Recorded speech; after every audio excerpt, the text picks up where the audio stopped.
Rand was a really independent thinker. She didn't want to be affiliated with any movement during her lifetime. So, for example, libertarians loved Rand. They read her, they were inspired by her. She was central to the first moment of organizing the Libertarian Party and the libertarian movement. But Rand hated libertarians. She called them plagiarists and hippies of the right. She thought that they used her ideas without proper attribution. So she didn't want to be associated with libertarianism, and she only wanted to be associated with objectivism, the movement that she created. But as a historian, as someone who studies the history of American thought and intellectual thought, I can really take her and put her in the classical liberal tradition. When you look at the overall impact of her thought in American history and in Western thought, she really does belong in this classical liberal tradition. And the reason is her focus on the individual. Rand called individualism the theme of all her writing. It was really the motive power, the goal of all that she did as a novelist and as a philosopher. So it began with the individual, and it moved out from there. Now, Rand knew in her own life what could happen when the collective was placed above the individual. So she grew up in communist Russia. When she was a young girl, 12 years old, her father's chemistry shop was seized by the Bolshevik revolutionaries. It was seized in the name of the common good, in the name of the people. And it meant the loss of her father's business he had worked his whole life to build. It meant that her family went from being a prosperous and successful family to being poor and almost on the edge of starvation. The minute this happened, she knew it was fundamentally unjust because the individual, the hard work her family had put in, it meant nothing, and it was all swept away in the name of the greater good. So she started from this moment, this insight, and then as a novelist, as a thinker, she took this and writ it large in her novels. It was this fundamental theme that comes out in all her novels.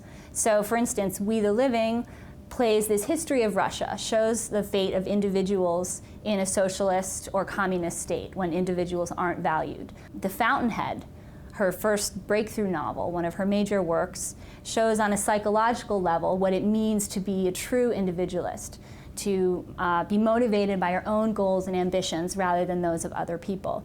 And then Atlas Shrugged takes this theme of individualism and writes it large on a social canvas and says, what happens to society when individuals are not given the liberty they need to flourish and to create?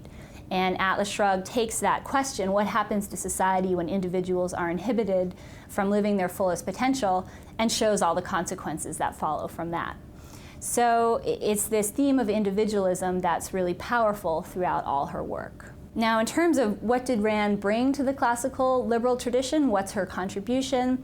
Well, in a lot of ways, what she did is she modernized this set of ideas that had been around for centuries. She wrote fun, catchy novels that were widely read. She brought a dose of glamour and sex to the presentation of these ideas.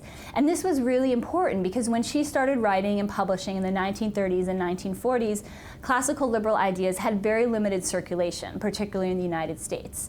They were considered old-fashioned, out of date, no longer important, and to have a young, dynamic, popular writer working with these ideas and spreading these ideas was really important. So that's part of what she brought to the classical liberal tradition. The other thing I would say is a real emphasis on production rather than consumption or distribution.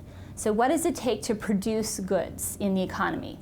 Whether it's what does it take to run a railroad? What does it take to design a new motor, to create a new steel alloy, or to write a new symphony, or to write a new novel? She really focused on that process and how that worked on an individual level and also a social level. So there's that focus, instead of worrying about how do we distribute or how do we consume enough, it was this real focus on production. How do we produce?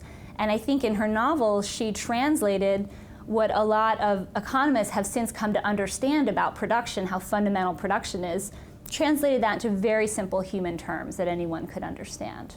So the other thing that's really important about Rand's contribution to classical liberalism is she really emphasized that economic activity was creative. Business was creative. This was not a common idea. It was not a popular idea when she was writing. Business was for drones. It was boring. There was nothing artistic or creative about it. And she really showed that almost any type of work, from running a major corporation to driving a bus, could be a creative act that you brought your best self to. So in one of the opening scenes of Atlas Shrugged, Rand has a character notice a bus coming around the corner, expertly steered. And this might seem like a throwaway line, but it's very significant, and it goes to the heart of her philosophy. What she's saying here is that any type of work you do, be it running a huge industrial corporation or as humble as driving a bus, that can be a creative and even a moral act if you bring your best effort and your best self to that. So even being a bus driver, complicated thing when you break it down, maybe a profession not given a lot of attention in our society, but she's saying her ideas, her philosophy apply just as much to the bus driver as to the industrial tycoon, the genius, the creator of a new metal. So this is another thing she brings, the sense that her ideas about capitalism and free markets and individualism are not just for the elite, they're not just for the privileged few, they work for everybody and they apply to everybody.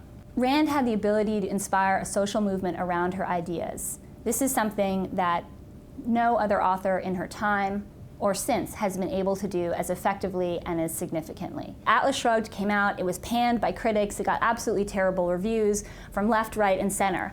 But it had an incredible impact on readers. They loved the book. And many of these readers came to Rand asking for more education in objectivist philosophy. They formed objectivist clubs on college campuses. They subscribed to her newsletter. They came to see her talk. And it really began a very important social movement of the 1960s. Not the kind we usually associate with the 1960s, but one that we're beginning to recognize is really one of the more important historical stories of the 60s. And this group of young people who came together around her ideas really formed the core of the later conservative movement and the core of today's classical liberal and libertarian movements. So it's a tremendous irony. Rand was an independent thinker. She didn't want to be connected to any movement, but she actually created multiple movements and she had an impact on multiple movements. In 2009, Atlas Shrugged sold over 500,000 copies. So we can see that what Rand started is still happening today, and it'll be happening far into the future as well.